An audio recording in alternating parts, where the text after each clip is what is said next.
Want to know what a real man would tell their lady about love and life? You're in the right place. This is Hello Ladies with Rom Wills. Rom Wills is a speaker and author of several books on relationships. Grab some wine, sit back, and enjoy. Welcome to the Sunday morning simulcast with Rom Wills. It's not them, it's you. Yeah, it's cliche. It's cliche when people, maybe a couple breaks up or something happens and then they'll say, oh, no, it's not you. It's me.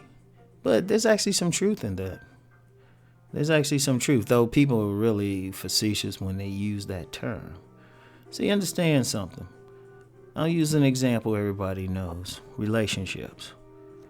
You have a woman, she'll go out with 20 men, get dogged out by 20 men used the same way every time. And so she'll get on a message board or with her girlfriends and say, oh, these men are dogs. All these men are dogs. I've told quite a few women what the real deal was. I said, well, if they dogs, you must be the dog catcher. You must be the dog because the only thing they have in common is you. Man, I've told men the same thing. You get men who will come up here and they'll say, oh, these women are bad, they're terrible. And I'll just be like, well, only thing these women have in common is you. Understand something.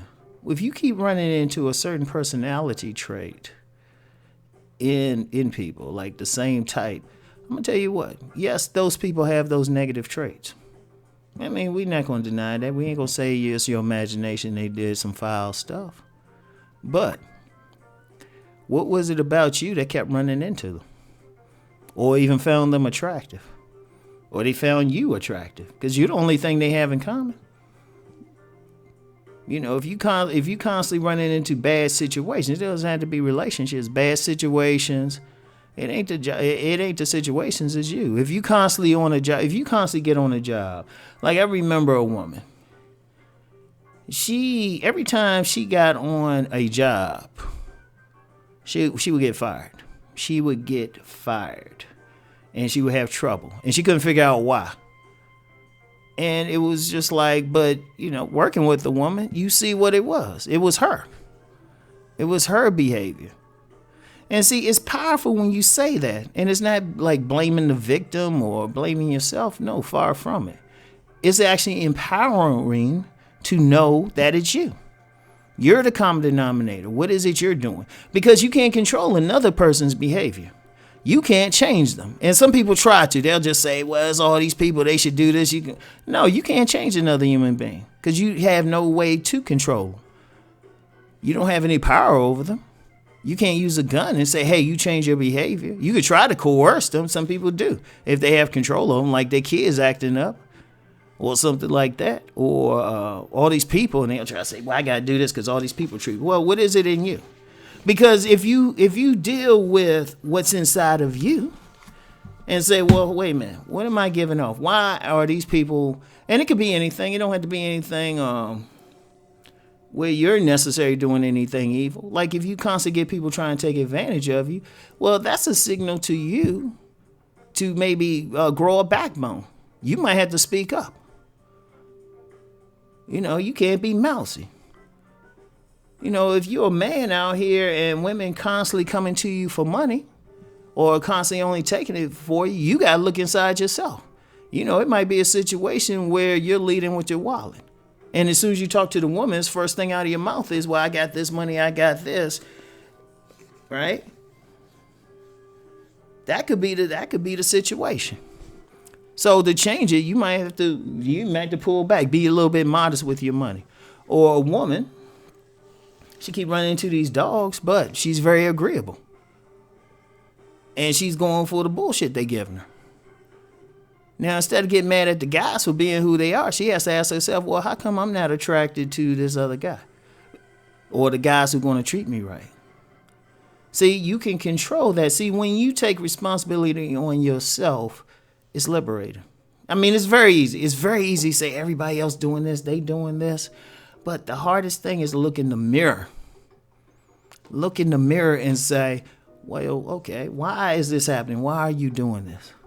And you know what's funny? It's not always a bad thing on your part. It's not always a bad thing. Like I knew a guy, y'all know I talk about relationships. A guy was wondering how come women might have dealt with like his friends in a different way than him. Like, you know, they get with his friends, they want to party and everything.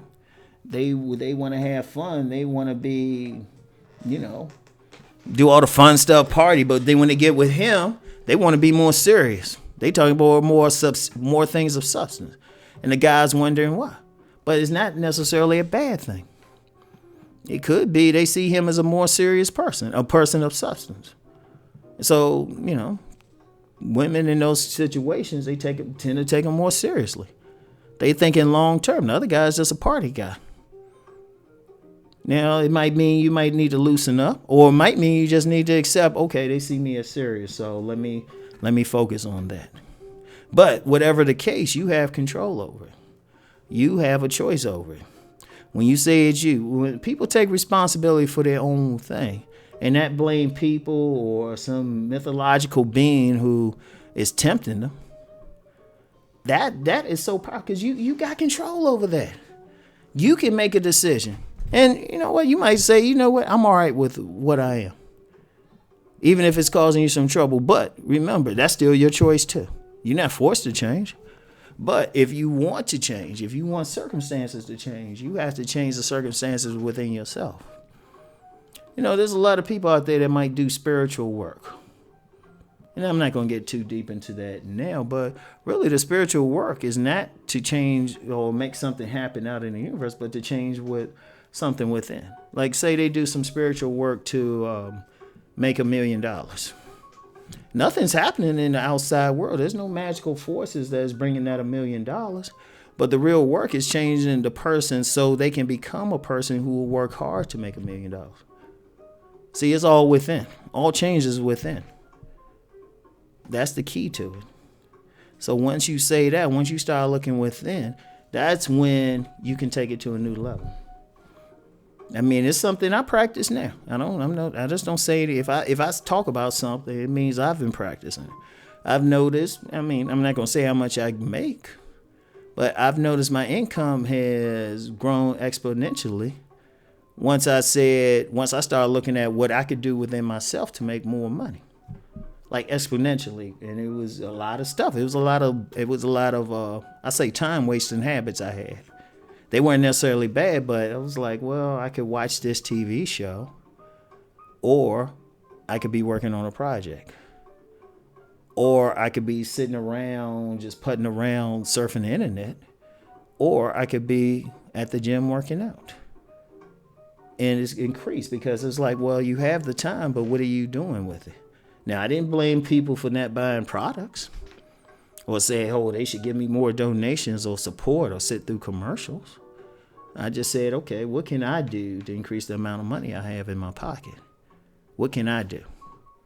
And the answer was very simple, but it was an answer that caused me to look within and say, okay, I need to change some stuff. You know, I had to look at time management. And it was just a little bit of a change, and it was like incredible. And there's still some things I'm looking within. I'm just like, oh, okay, wait a minute, I gotta do this or that so I can even get more. Because then you start looking at it, it's like, oh wait.